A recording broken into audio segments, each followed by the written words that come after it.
Hi, I'm Haynes, and welcome to my second Hotlicks video. Where we left off last time, I was playing electric blues and slide guitar. This time we're going to be dealing a little bit with acoustic guitar, an acoustic slide, and a little bit with the art of improvisation. Some of you that are familiar with my work know that I usually play in standard tuning when I'm playing slide guitar.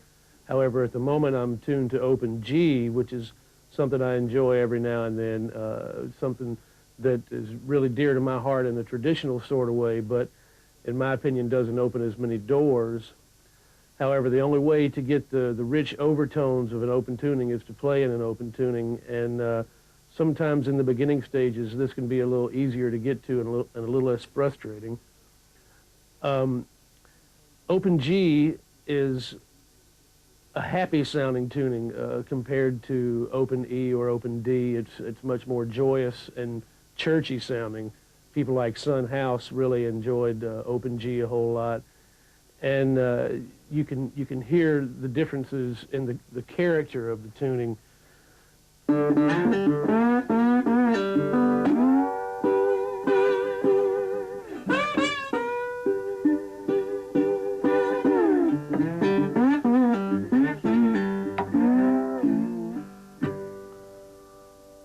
Much sweeter sounding than open E, which is a very dark, bluesy sounding tuning.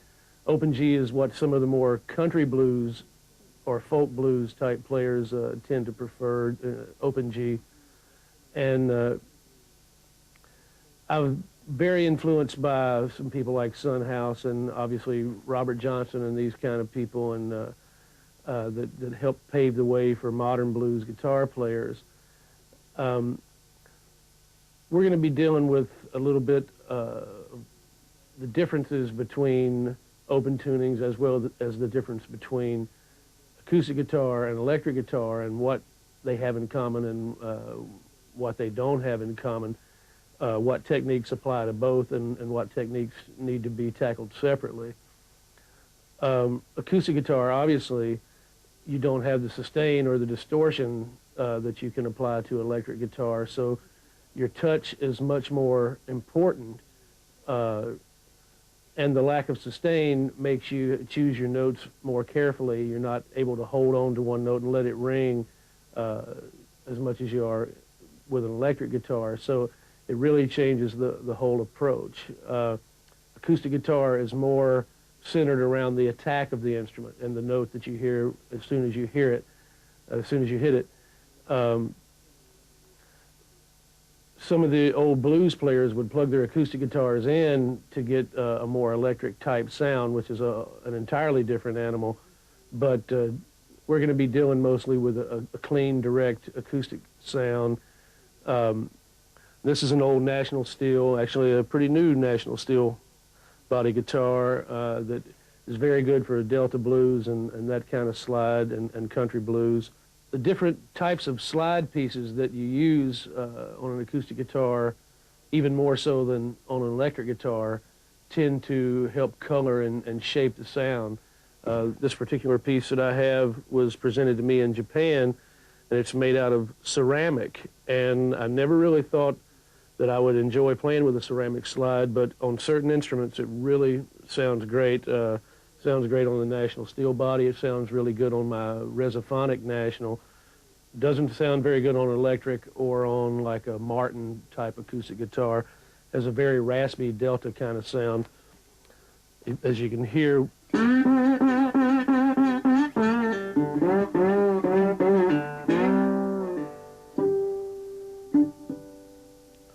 now I also have this glass slide with me, and you can hear the difference with it. It's much more clear sounding, although this one is not very heavy and doesn't sustain as much.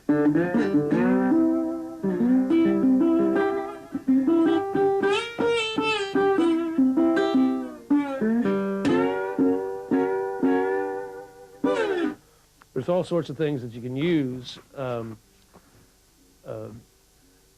Mississippi Fred McDowell said that he first learned to play with a rib bone that came from a steak. And I've seen people play with wine bottle necks. I've seen people play with socket wrenches, with knives, with screwdrivers. You know, and you can play with just about anything. They all give you a different sound. And of course, you play according to the sound that you're hearing. If you're hearing a very smooth, sustainy kind of sound, you're going to tend to play more with that in mind. If you're hearing a very raspy, metallic sound, then you're going to play more with that sound in mind. And that's a very important thing with guitar playing, is to always play according to what you're hearing. If you insist on ignoring the tone that you're getting and playing in a stubborn fashion that doesn't complement your tone, then you're really kind of missing out on a lot of wonderful opportunities. When you're playing acoustic slide guitar by yourself, the open tunings tend to round out the sound or fill out the sound a lot more. You have the open bass strings and the harmonics that tend to make it a fuller sound, which is one of the reasons I chose to play this in open G for the beginning of this video. Playing in standard tuning by yourself can be pretty limiting. You don't have these things to pivot off of, and you tend to feel a little more naked. It works very well in an ensemble, but not so much by yourself. Most of the great blues players through the years have played in open tunings, and it helps you feel more like a band sound rather than one instrument. You can play a lot of stuff where you're letting the low strings ring like a bass.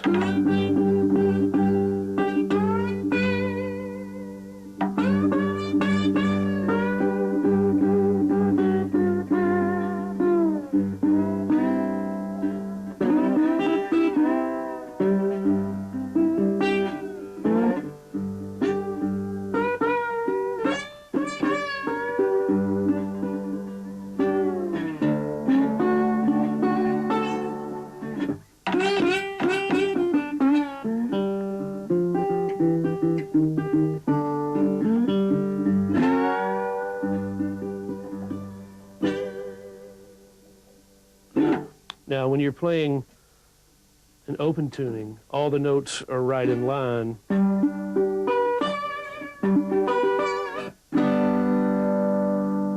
Much easier to get to than in standard tuning, and therefore your harmonics remain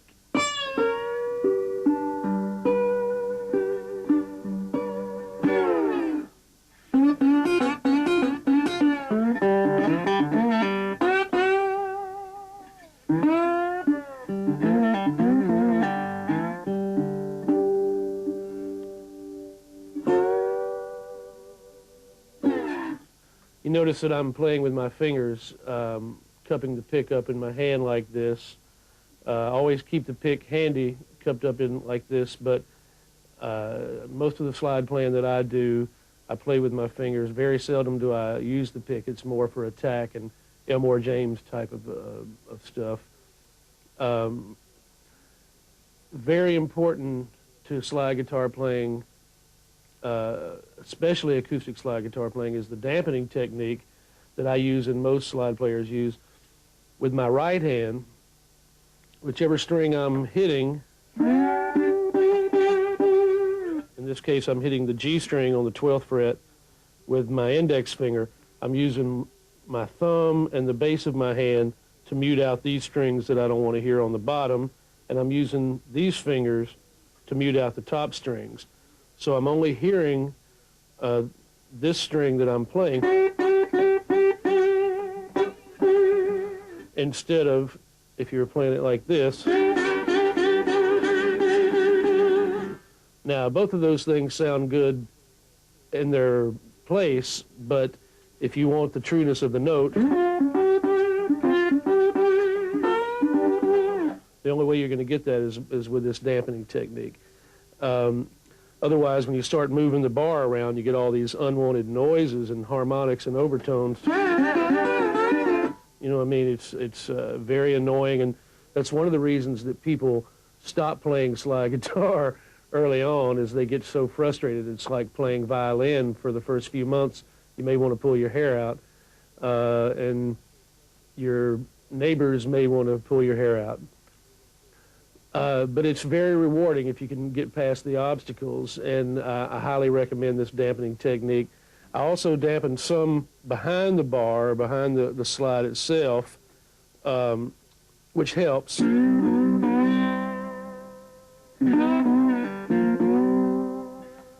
If I want a very raspy delta sound, then I lift these fingers up and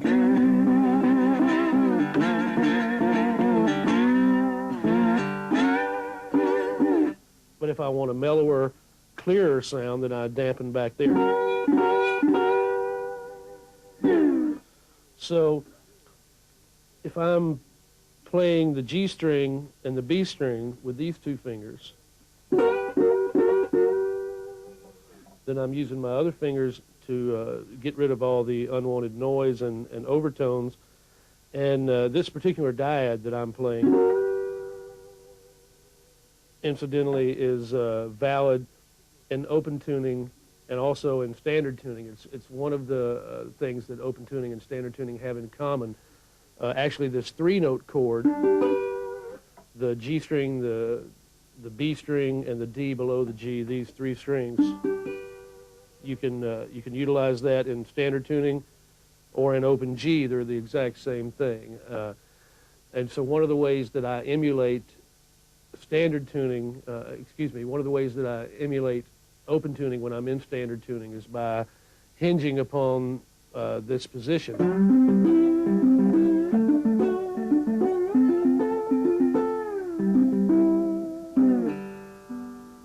And you can do a lot just within the realm of that, really. An example, if you want to pivot off of this low G string and use this triad,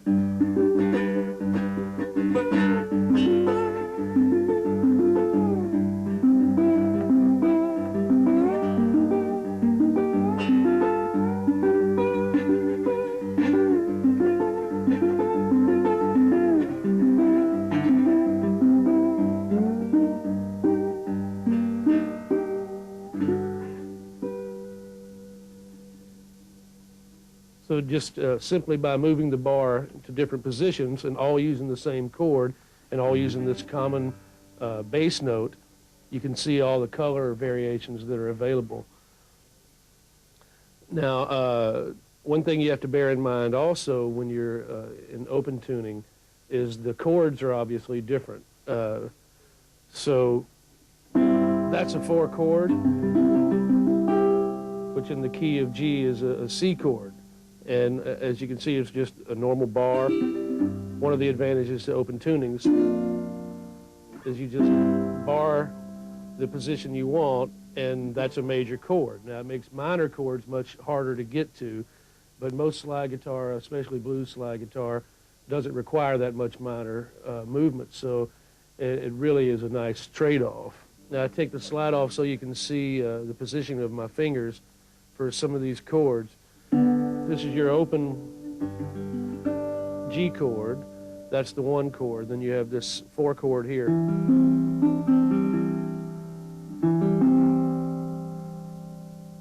And you can pivot back and forth like some of the old country blues.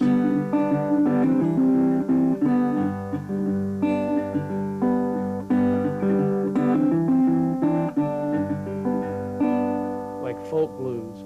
Then you have this 5 chord here, which is really a suspended 5 chord.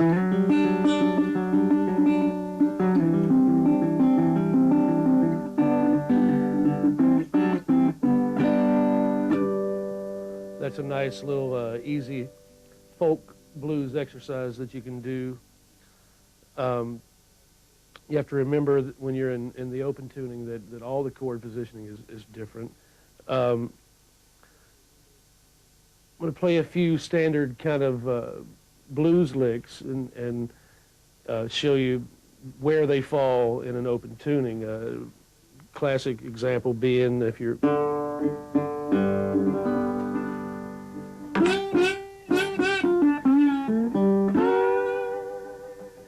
or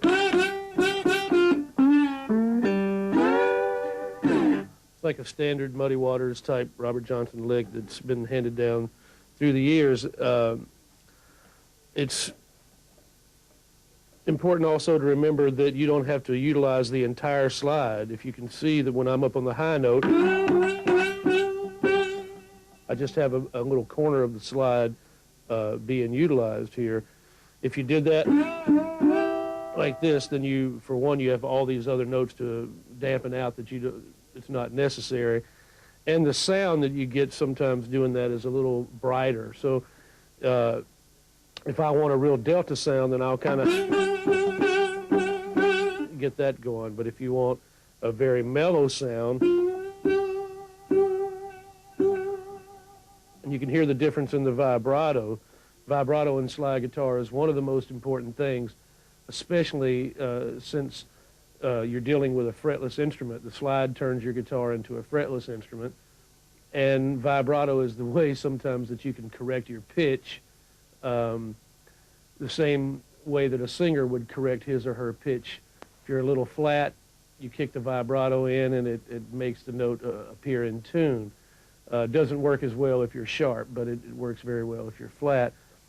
Again with this lick.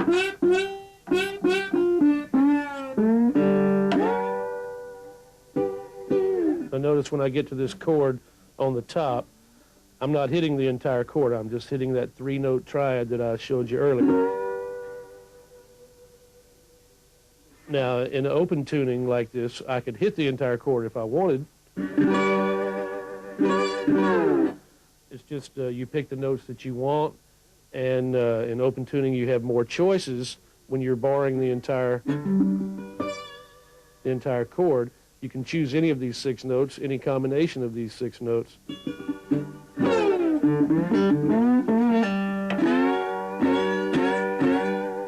Son House would play the whole chord, sliding up to it, and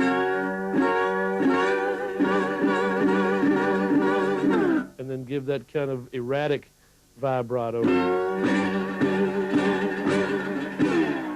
Now, partially, that erratic vibrato evolved because the neck stops right about here, and you don't have room to get a nice smooth vibrato that you would have, say, down here.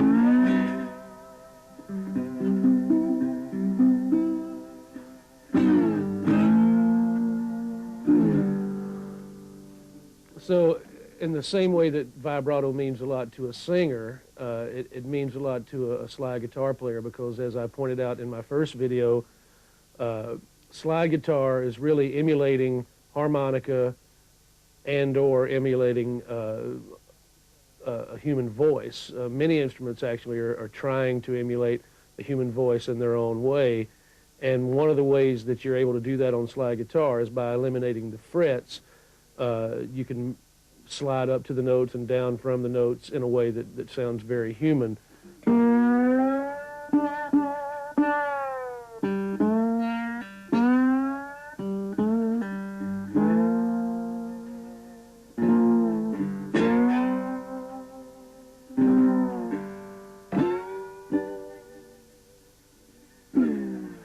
Now, I use several different vibratos. I use a slower, wider, more mellow vibrato when I want a very nice, colorful, laid-back sort of vibrato, which is...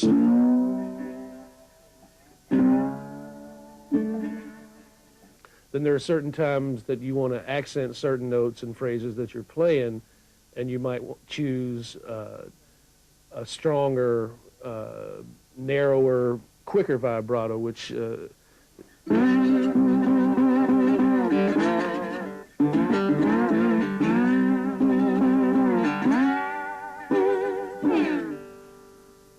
in the same way that a singer will vary his or her dynamics and attack and vibrato, it's very important to vary these things on slide guitar to round out your playing and also to allow the emotion to find its way into your performance. When you feel happy, you're going to tend to display a more happy vibrato. When you feel angry, you're going to display an angrier vibrato, and being able to tap into your emotions is very healthy as a slide guitar player. You can play very one-dimensionally, where your dynamics don't go up or down and your vibrato doesn't vary, and it gets old quick. But if you can utilize these things in their varying degrees, it takes on a much more human quality and a much more endearing quality. As an example of this,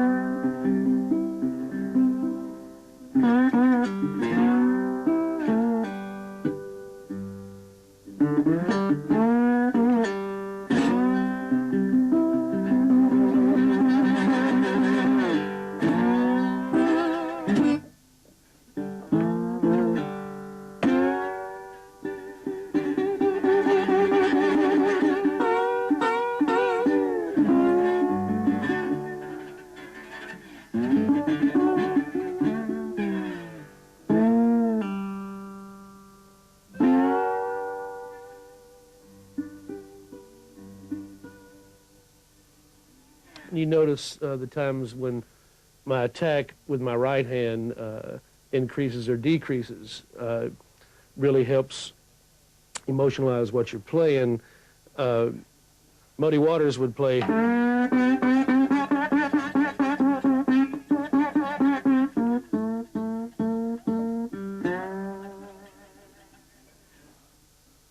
And just within that phrase right there, you're taken through the gamut emotionally, and it's very stirring. And although Muddy's technique was not near what some people's techniques today have become, nobody's been able to wring the emotion out of a slide guitar like Muddy Waters. And really, if you choose to play slide guitar, that's what it's all about. You know, you can search for perfection, but really the emotion is the main thing that you're striving for. Obviously, the more in tune you play, the better it's going to sound to you and to other people. But some of the old blues masters weren't as concerned about that as we are today. You know. So whether you're playing pretty country blues,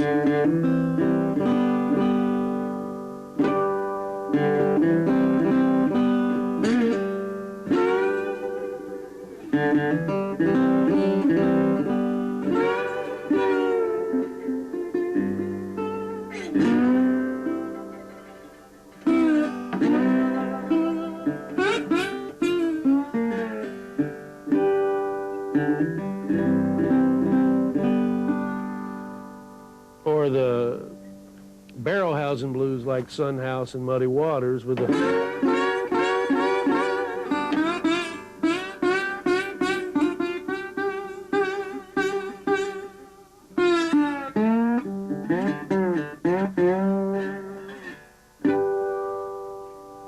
All these things play a very important part in any approach to slide guitar, as do your note selection. Now, your note selection in an open tuning is much more limited, but as we discussed earlier, there are advantages and disadvantages to both, and you have to decide which is right for you, or if both are right for you, which is in a lot of cases people play both in standard and in open tunings.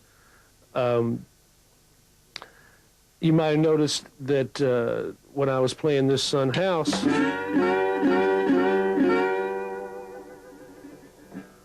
I would start out with a slow vibrato and gradually work it into a fast, furious vibrato. Muddy Waters is a similar sort of way. If you...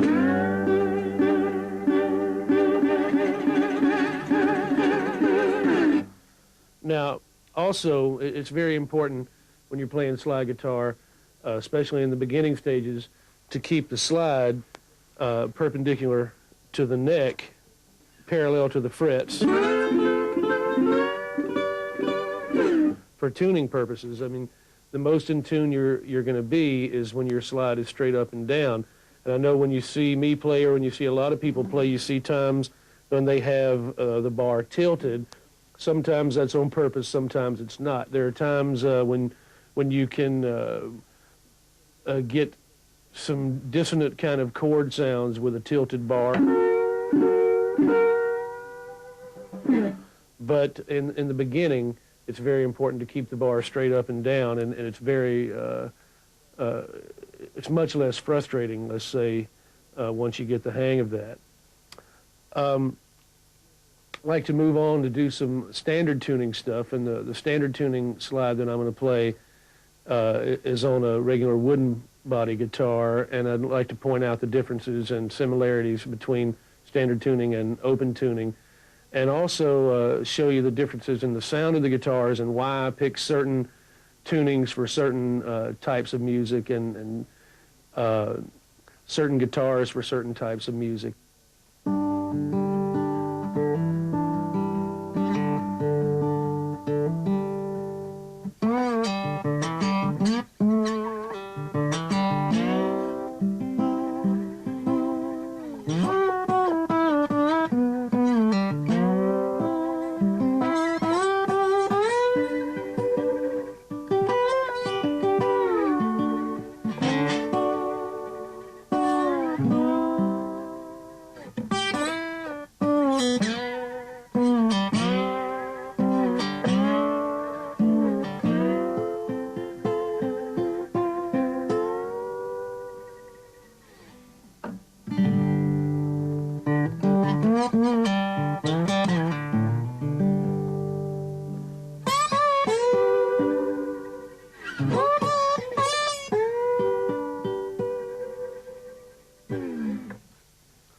Now, this type of guitar, obviously the sound is mellower and less brash than the steel body guitar. This is much better for country blues or folk and that kind of stuff, where, especially with the slide, where you want a mellower tone, a prettier sound.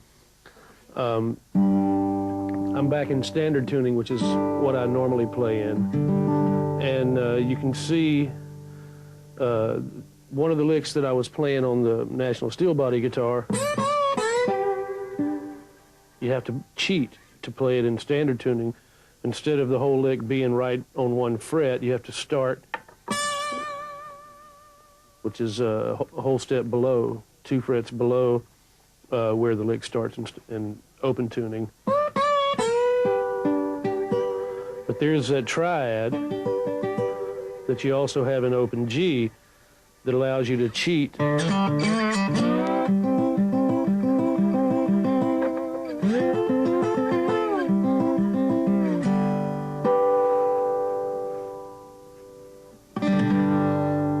emulate the open tuning and standard tuning.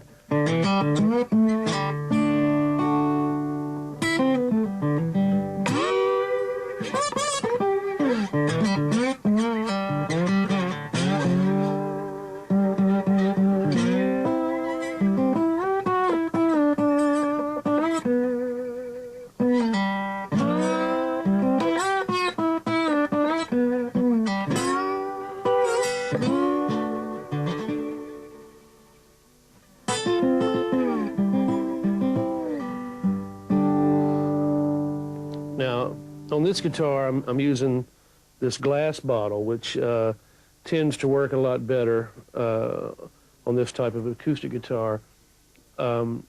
Sometimes a heavy metal slide will work really good for this type of acoustic as well, but as you can see, this ceramic slide doesn't sound so good on this type of acoustic. You get more of a thuddy sound and it doesn't sustain as much.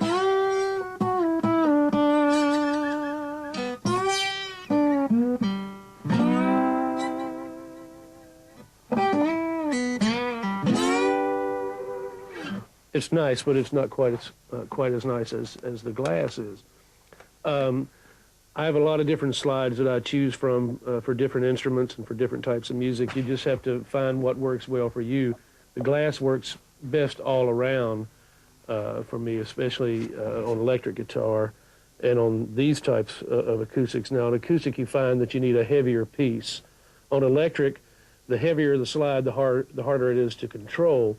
But on acoustic, you need that weight to give you any sustain at all, because the acoustics are geared in a way that there's not really a natural sustain.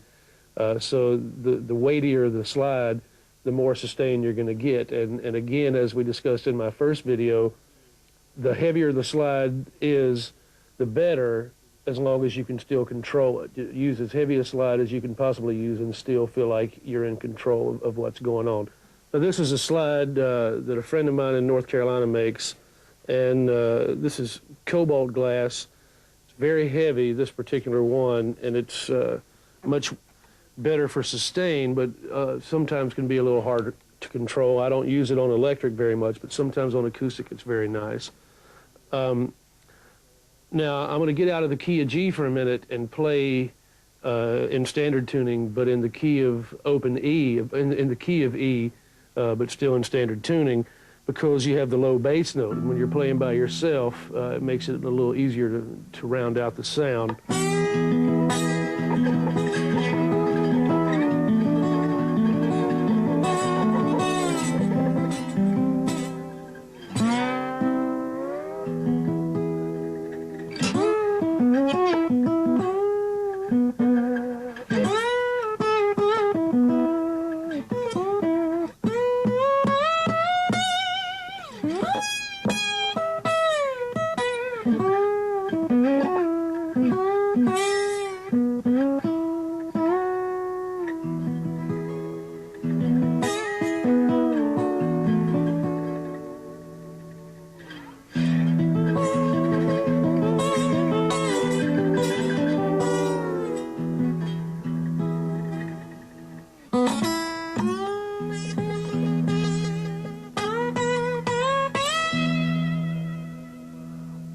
Now, this is more like Mississippi Fred McDowell type of playing, although I'm not in open tuning.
Now, as you notice, on the low strings,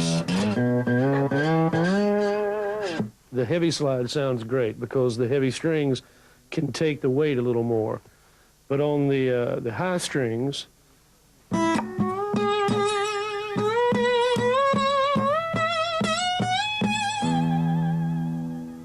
although it sounds great, it can be a little hard to control. So I'm going to switch back to the small one for a minute, and it's easier to maneuver, but you can hear the difference in the sound. The sound isn't quite as thick.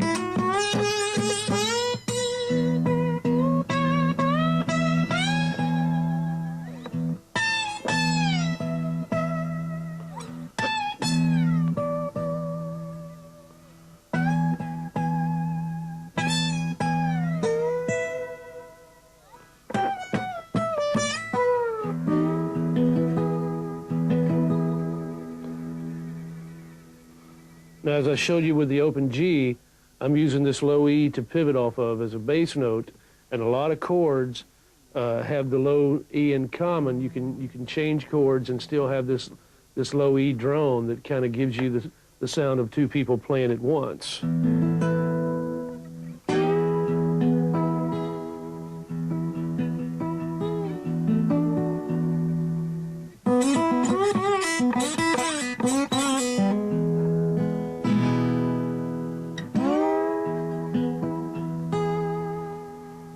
Now, just as different slides give you different sounds, obviously different guitars give you different sounds too. And some guitars are better for strumming, some guitars are better for rhythm parts, some are better for single note things.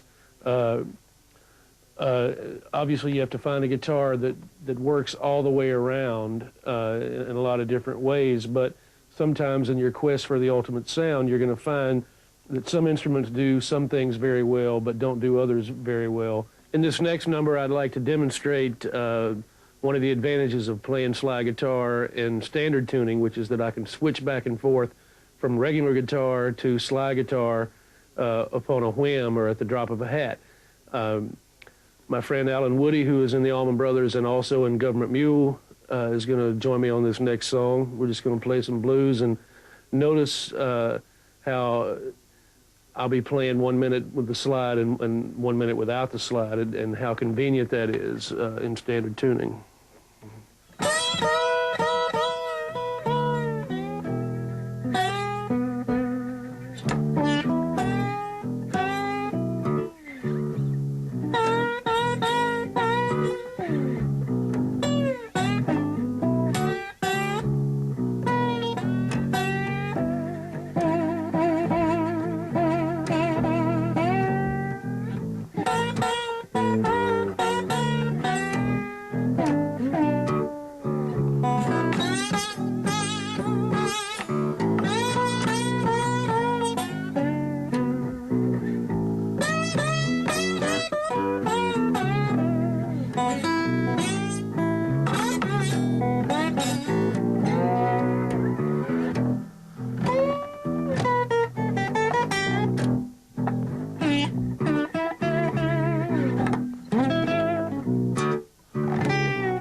I'd like to talk a little bit about improvisation, which is the lifeblood of a lot of the music that we grew up listening to, blues and jazz and many forms of rock and roll. When you first start improvising and playing with other musicians, it's very easy to get trapped into listening to yourself and not listening to the other musicians. And the heart of improvisation, or the key to improvisation, is to make sure that you not only listen to the other players, but that you understand what they're doing and play in a way that complements what they're doing. And in order to do that, you have to make sure that you can hear each other well. You have to have the right musicians together, and they all have to have the right attitude to, and a lot of times, similar influences or influences that work well together. Just because you have three really good musicians in a room together doesn't mean that they're going to play well together. Chemistry means everything in improvisation, and it's very important to not only listen to what each other is playing, but to be influenced by it. There are a lot of times playing with the Allman Brothers or playing with Government Mule that I'll be in the middle of one of my solos and totally change directions based on what somebody else is playing.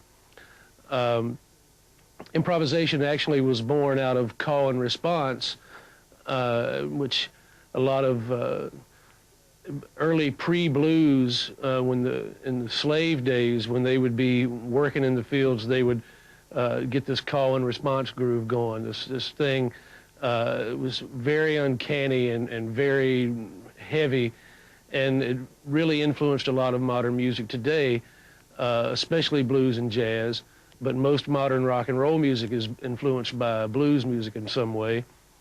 I have here with me Alan Woody from the Allman Brothers and from Government Mule, and we're going to just do some call and response music playing. For the time being, we're in the key of E, and we're going to demonstrate how many different things you can achieve all within one key signature, just by listening to what each other's playing, by varying your modes, by varying your rhythms, your tonality, your dynamics, the attack, vibrato, everything that we've talked about comes into play, and we're just going to jam a little bit in the key of E and help demonstrate some of these things.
That's an example of what two people can play together in the spirit of improvisation without really knowing what the other one's going to play, just by keeping their ears open and call and response and counterpoint and all these things that are a big part of improvisation.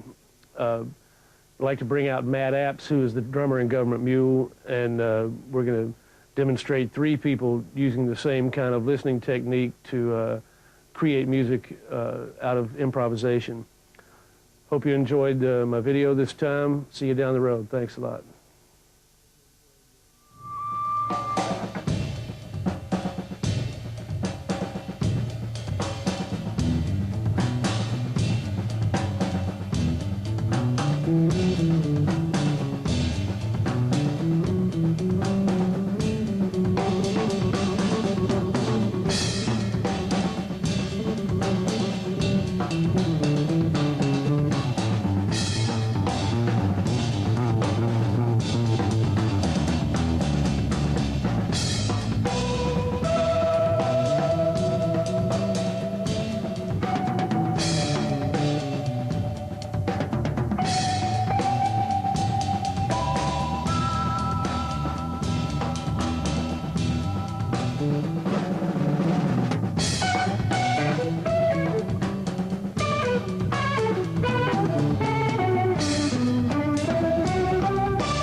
Thank